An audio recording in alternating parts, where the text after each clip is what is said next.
Good morning, folks. Welcome back to Mark Kelly Farm. It's a beautiful morning out here. Nice and cool for the moment. So we're out here in the garden. We harvested all of our turnips earlier, and now we harvested our beets. We got the turnips put in the fridge, washed up and stored. And then we went and picked these beets. We got the beets all cleaned up. You can see we got lots of different colors and varieties and sizes. So these the bigger ones, I'm going to keep those for roasting. We'll cube those up with a little olive oil and some herbs and salt and pepper. That'll be amazing. And these littler ones, we're going to do some pickled beets. If you've never pickled beets before, they're much better than the store-bought beets. The store-bought pickled beets just have no flavor at all. I don't even know if they're pickled. But a good pickled beet on a salad, man, you can't beat that. So we're going to get these the rest of the way washed up, and we'll get them inside, and we'll show you what we're going to do with them. All right, we got all those beets separated out.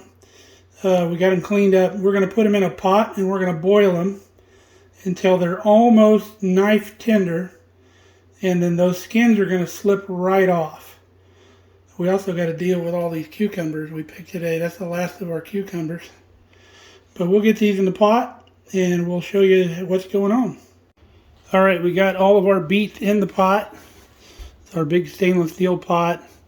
This pot's only about half full of water because the steam will do just as much work as the boiling water will. So we're going to lid this thing up. It's going to cook for around an hour, but I'll tell you the exact time when we get done.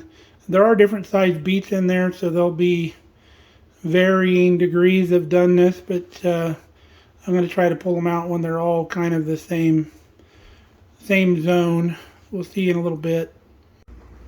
So as expected, I had issues with the pot wanting to boil over, so I removed the lid that goes on this pot and I put my Pampered Chef lid on here that keeps pots from boiling over. If you've never seen one of those, they're pretty slick. You just throw it on the top and it bubbles up into those little vents, and then it condenses back down, and your pot will not boil over and make a mess on your stove. It's a Pampered Chef product. If you're interested in one of these, they make them, I believe, in a couple different sizes.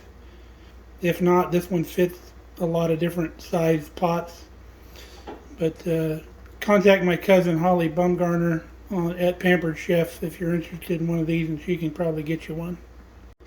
So it's been right at an hour, and I removed the lid, and if you go to one of the beets and you use your thumb, the skin slips right off. So that's what you're looking for.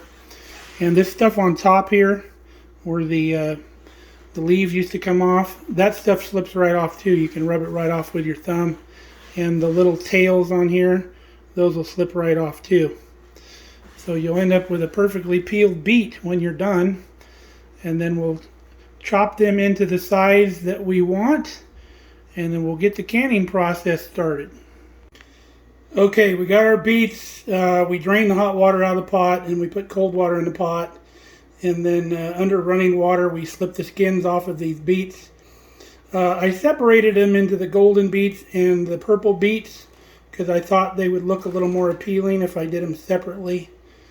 So I've got 12 jars out here to do.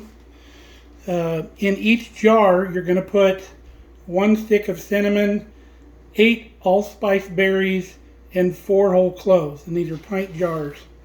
Now, the brine that we're going to put in them, for 1 recipe of brine, which will do around 6 jars, it'll be 1 pint of vinegar or 2 cups, half a cup of water, and a half a cup of sugar.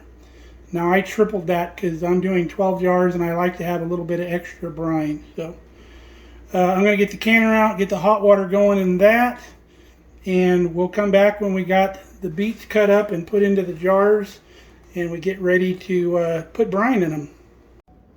If you notice, I didn't put the stick of cinnamon in every jar like it calls for. Kelly's not a big fan of cinnamon, so I just put 1 stick in the pot with the brine, just to kind of give it a background, kind of hint of cinnamon flavor in the background, which she won't mind for that. All right, we got the beets all cut up and put in the jars. We put the brine on in the jars, leaving a 1/4 inch headspace. We wiped the top of the jars off, and I'm glad I made extra brine because I was able to make 2 more pints.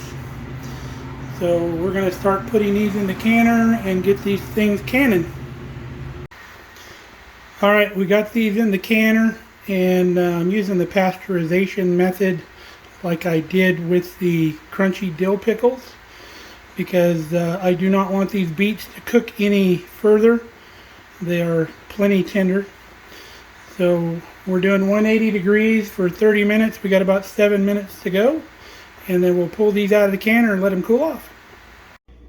All right, we are done. 30 minutes has elapsed. We pulled them out of the canner to stop from cooking any further and cool off a little bit. We got 7 pints of the purple beets and 7 pints of the golden beets. Those are going to be tasty. So it's a good recipe. I got to credit my mom for this recipe. She has been making these for years, and I absolutely love these beets. They're a little sweeter and they got more flavor than those ones you find at the store. Fantastic in a salad with little blue cheese dressing. Will knock your socks off. So give this recipe a try with all the other ones. We got a lot of good recipes on this channel. I don't post them unless they're phenomenal recipes. So till next time, stay safe, stay healthy. We'll see you back here next time on Mark Kelly Farm.